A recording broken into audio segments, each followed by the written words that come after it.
Everyone knows that healthcare is important, especially in retirement. But for most people, their health insurance is actually connected to their employment, which means when they leave their employment to retire, where will they get their insurance from? That is what I want to address in today's show. If we haven't met before, my name is Mike Potter, certified financial planner professional and owner of True Wealth Financial. I believe that retirement should be prosperous, enjoyable, and purposeful. But a lot of people struggle with the path of how to navigate into retirement. And rightfully so, as it's kind of all a challenge to them. And it's all new. This show is dedicated to helping Christians create and optimize a retirement plan so that they can retire with confidence. Thanks for taking the time to tune in. Today, we're going to continue on our discussion with the 5 decisions that every retiree is going to make. And that is, what optionality do you have with regards to health insurance and what decisions do you have to make? For a lot of people, this is a huge obstacle. And so if we can solve this today, then that will help clear the path for you to retire with confidence. The first factor that's going to weigh into this decision is that of your age. For most Americans, when they turn age 65, they're eligible for Medicare. Medicare is a compulsory national insurance program that workers pay into while they work, and they're eligible for Medicare group insurance at the age of 65. So that begs the question, what are you going to do if you want to retire before that? Let's say you want to retire at 50 or 55 or 60 or 62. Well, there's a handful of other options that you could explore. Some of them are COBRA. COBRA is a continuation of health insurance for somewhere between 18 to 36 months after you leave your employer. Regardless of why you leave, termination, layoff, or retirement, you are potentially eligible to continue to buy your employer's health insurance through COBRA for an extended period of time. The companies just don't subsidize it anymore. Other means to get health insurance pre-65 is that of through the private exchange, the state ran in most cases, or healthcare.gov site, where you can buy independent plans. Obviously, they're going to vary in terms of price and coverage, things like that. There's also the Affordable Care Premium Tax Credits that you might be eligible for to help subsidize some of those costs. For those that were in the military, TRICARE Retiree might be an option, as well as Veterans Affairs Insurance might be an option. Some employers offer VEBAs, which are voluntarily employee beneficiary associations that generally enable a former employer to pay for some future health costs. Generally, this is ran by big companies, kind of the gold watch companies, if you will, that have been along for a long time. The idea that they would get a pension and insurance when they retire after 50 years of service, that's what these are. Most companies don't offer this anymore, but if you worked for a legacy company that's been in business for a long time, this might be a good option for you. The last option that you might want to explore is getting insurance pre-Medicare, is that through group insurance plans, things like AARP, or if you are a former realtor and maybe doing some side gig stuff and there's a realtor association, think things like that. You might be able to explore getting insurance, group insurance, through some organizations like that. But for those that are age 65, you then have a decision to make, and that is to enroll in Medicare, but specifically what type. There's actually 2 types of Medicare that I want to unpack in a little bit more detail to help you make an informed decision so that this is not an issue for you and you know what to do and you can retire with confidence. So Medicare condescends in 2 forms. One is called Original Medicare, which there's a couple parts to that we'll unpack. And then there's what's called Medicare Advantage. You're going to see a lot of commercials regarding Medicare Advantage probably over the next month, which is timely here, because the Medicare window to essentially renew or reselect your coverage is coming up here within the next month or so. So let's unpack first Medicare Original, what it is, what it covers, what it doesn't, things like that. So Medicare Original, there's essentially 3 parts to it. Part A, which covers like hospitalizations, long-term stays, surgeries, that type of stuff, inpatient stuff. Medicare B, this is kind of your more doctor's visits, labs, outpatient type of stuff. And then there's Part D, which covers drugs or prescriptions. And so there's really 3 types of it. Now, most people are under the assumption that Medicare is free. I've paid into it all of my life. but that is not the case. Medicare Part A, for the most part, is free, but Part B and D will both have premiums, amounts that you pay every month. All three versions of it will essentially have deductibles. Deductible is the amount that you pay out of pocket before the insurance occurs. And all three will potentially have co-insurances as well, that you pay after the deductible is met, you pay a portion and that they will pay a portion. So Medicare is not free. It's just there's a part of it that is free in terms of you don't pay premiums for it. But Part B, you'll have premiums. Part D, more than likely, you'll have premiums as well. There's also what they call Medigap plans or supplemental plans that you can buy from insurance companies that will help cover, in some cases, some of the deductibles, some of the co-insurances, some of the things that are not covered under original Medicare. And then there's a second version of Medicare, which is called Medicare Advantage plans. Sometimes you might hear this also referred to as Plan C. Essentially what that is that is a comprehensive plan, much probably like when you had while you're working through U.S. Healthcare, Aetna, Blue Cross Blue Shield, things like that. So what this is this is for-profit companies that basically contract with Medicare, and they get the money that Medicare would provide for you. They get that, plus the premiums that you would pay, essentially buying into it. And they provide you a comprehensive plan that covers all of the things, whether it's hospitalizations, Medicare, doctor's visits, labs, drugs, prescriptions. It's all kind of in one plan, similar to what you had more than likely while you were working. They will also add some additional features like dental, vision, hearing, things like that that would generally not be covered under original Medicare. And the idea is that every year you have the potential to kind of switch back and forth between these two, but there are some risks involved associated with that. Generally speaking, the Medicare Advantage plans are one-year contracts. So every year they kind of renew around the first of the year. There's an open enrollment period, October, November or so, and then it's a one-year period after that. You can switch back and forth between them, but there's some risks that's important that you would want to understand when making these decisions. If you're finding this information helpful and valuable, please do me a favor and hit the like button. It'll help me to know to do more shows like this, and it's a great way to say thank you. So what I want to do now is kind of go through a handful of factors that you would want to consider when you're making these decisions as to go with Medicare Original or Medicare Advantage plans. The first one is, are you single or are you married? Right? Because if you're single, obviously you can just make the decision for yourself. But if you're married, you have to kind of weigh the pros and cons of both those. Now, the reality is one could have an original plan, one could have an advantage plan. You don't have to be one or the other. But just in general, when it comes to Medicare, let's say if you're different ages, let's say 165 and you're retired, but 163 and you're retired. Well, that younger spouse who's 63 is not eligible for Medicare. So now you have this blend of one's on Medicare and one's on one of those other options. So this is things you have to think about. You have to think about, are you thinking about coverage for one or two in that regard? And holistically, what do we need in terms of coverage and what's the best way to go about doing it for us as a household? The second thing to consider is that of location. Medicare Original is a national plan, which basically means it's the same in California as it is in New York, as it is in Texas. The coverages are the same, the premiums are the same, the deductibles, everything is the same.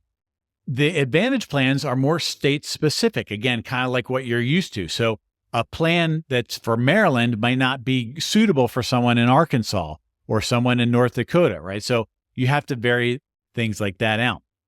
Now, for people who have two homes, like for people who live up north, maybe have a home in the summertime and then down south, snowbirds, you'll be half the year here and half the year there. Having a state-specific plan might not be the best option because you're spending so much time in those other states. You might have doctors in both states. So that might lend itself to going more on the original side. Not only if you have, two homes, but it could be things like if you travel a lot, if you're going to see your kids a lot or grandkids a lot, if you're doing the RV where you're traveling state to state to state, again, that Medicare Original plan might be the best option for you. The next factor to consider might be that of your doctors. Are you willing to change doctors or do you want to keep your same doctors? The doctors that you have now under your current plan may or may not be available under Medicare, and they may or may not be accepting more Medicare patients. So is something to weigh and consider there. So you have to determine, first of all, if your current doctor, pre-Medicare, will accept Medicare, and are they taking new Medicare patients? Because while they might take Medicare, they might allow to take more new ones, right? They have a limit normally that they'll cover, but they might waive you in too because you're an existing client. So it all you have to weigh that out. Again, with the Medicare Advantage plans, they have a list of preferred doctors, just like in-network doctors, if you think about it that way. So your doctor may or may not be on that plan. They might be, they might not be. So it all depends on whether you want to keep your same doctors. If you're opening to changing to new doctors, you want to make sure that the doctors that you have that you want to keep are available on either one of those plans. And again, just remember, the Medicare Advantage plans are only 1 year. So if you get a different plan provider next year, again, your doctor may or may not be on that. So if you're happy with your doctors and they take Medicare Original, that might be a reason why to take that route. The next consideration of that is your overall health condition. If you're healthy, then economically speaking, at least in the short term, it's more economic prudent to go on a Medicare Advantage plan, because on the original plan, you're going to have those premiums. You're going to pay your $174 premium for Part B, and you're going to have some kind of smaller premium for your Part D plan. Even if you never go to doctors, it's going to cost you that much money. Whereas the Medicare Advantage plans, generally, you don't pay anything out of pocket for that. In a lot of cases, the premiums are free. And if you never go to the doctors and you never get any prescriptions and you never have anything, then that is free. A lot of preventive checkup stuff, again, much like your current plans now, those would be free. It's preventative. They don't pay anything. And so your costs, out-of-pocket costs, are going to be cheaper, at least initially, on the Advantage plan. But if you're more prone to health conditions, or you're sicker, or you're not as healthy, then the nice thing about the original plan is that the costs are fixed. And if you get a supplemental plan, those are fixed costs. You'll know exactly what you're going to pay, and you don't have any kind of skyrocketing costs. The Advantage plans it's a kind of a pay-per-use. So the more you go to doctors, the more bills you're going to have, the more co-payments you're going to have, more premiums you're going to potentially pay, the more co-insurances you're going to have, things like that. And that's one of the risks that we're going to talk about here in general. A lot of Medicare Advantage plans kind of get you when you're healthier. And then as you get sicker, right, the costs go up. And that's kind of sadly how they make their money in the long run. Another thing to think about that is extra benefits. So with the original plan, there's no extra anything, right? It's Part A, it's Part B, it's Part D, it's supplemental. It's what it is. But on the Advantage plans, they will throw in kind of extra incentives or other coverages. Kind of, I mentioned this earlier, but things like eyes and vision, right? You don't have vision through Medicare Original. You might have it through an Advantage plan. Same thing with hearing. If you have hearing tests or hearing aids, those might be covered under Advantage plans, but not under Original plans. There's things like gym memberships that might be care outside the United States, right? So Medicare, again, is a national plan, but it's only good in the United States. It's not good if you go to Mexico or if you're in Europe or in Asia for extended periods of time. Now, they might cover some stuff for emergency care, but not for extended stays. So again, depends on how much you have to do with that. Advantage plan might cover some cosmetic things. If you're trying to get some cosmetic stuff done or dental work done, they might cover things like that, whereas Original will not. So there's some bells and whistles on the Advantage plan that might make it more appealing for some people.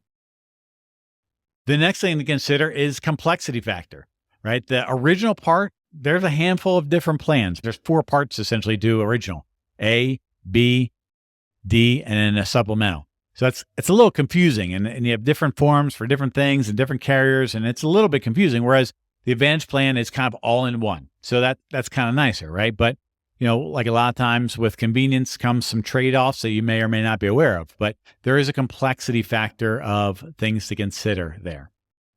The next thing is that you want to consider is inherent risks, right? The long-term implications of going one way or the other. Like I said, you can switch back and forth, but when it comes to getting a supplemental plan, a Medigap plan, when you originally are eligible for it, you don't have to get any kind of medical examination.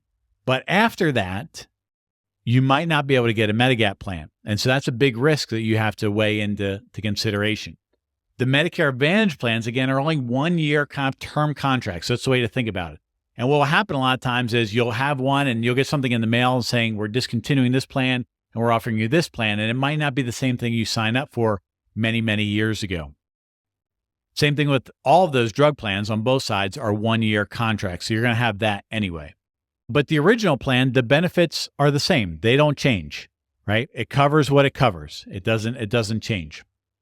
Advantage plans, the premiums, the coverages, the amounts, the deductibles, the co-insurances, all that stuff is going to potentially change every year. And so there's some inherent risks that you have to decide and consider kind of which way you want to go for the long term. Associated with that is the idea of frequency to revisit this. So for some people, they choose original and they don't ever have to revisit it again. They've made up their mind. That's the decision. That's the path. Everything's set as long as they pay the premiums, and they'll never have to revisit this decision again. There's no open enrollment benefits that you have to do year after year after year, kind of like when you do when you're working.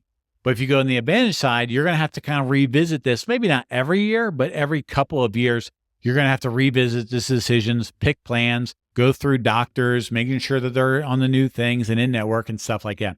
So there's a little bit more hassle factor involved with the Advantage plans, but the risk trade-off might be valuable for some people. So obviously, this is a big decision here. I'm going to put a couple of resources in our weekly show notes that we send out to help you, give you some resources you might want to go explore. If you're not on that email list already, you can send an email to mike@truewealth.show, and I'll send you some of those resources and add you to our list. Today, we talked about health insurance in retirement. And as you can see, it's a big decision, and there's a lot of factors that weigh into it. If you're pre-65 and you're retired, you have to explore a couple options there to maintain health insurance. But once you become 65, you will for sure have a decision of which way to go, Medicare Original or Medicare Advantage plan. Imagine what it's going to be like when you can confidently give notice at work and you can step into retirement with confidence because you know that you have adequate health insurance secured for you and your family. That's the benefit of having a retirement plan. Ideally, this should be done in conjunction with a comprehensive retirement plan. If you don't have a retirement plan, a good first step might be to do a True Wealth assessment. It's a financial checkup of sorts to see how retirement ready you are. We'll help you give you an understanding of where you are holistically, give you access to right capital, and a one-page plan of recommendations that you can do to improve your overall retirement plan. If you already have a retirement plan, a good micro action might be to look at the cost that's associated with Medicare. Most people believe that it's free, but really it's not. There's a cost of premiums, and it would be good for you to understand what those are in 2024 and even more so as we go into 2025. Remember, everyone needs health insurance, even in retirement. Solving this one problem will help you greatly retire with confidence. I hope this helps you on your path to a prosperous, enjoyable retirement. And until next time, hope you have a great day. Thanks again for taking the time to watch this week's episode of the True Wealth Financial Show. I encourage you to like, share, and subscribe so you don't miss any future episodes. Additionally, you can find more information on our website at www.truewealth.show. One final note, though, as we wrap up to today's show. While I hope the information was helpful, valuable, and insightful, it's really for information and educational purposes only. Prior to making any decisions or taking any actions, I'd strongly encourage you to talk to your legal, tax, estate, or financial advisor who's familiar with the unique circumstances of your particular personal situation. Thanks again for watching, and until next time, hope you have a great day.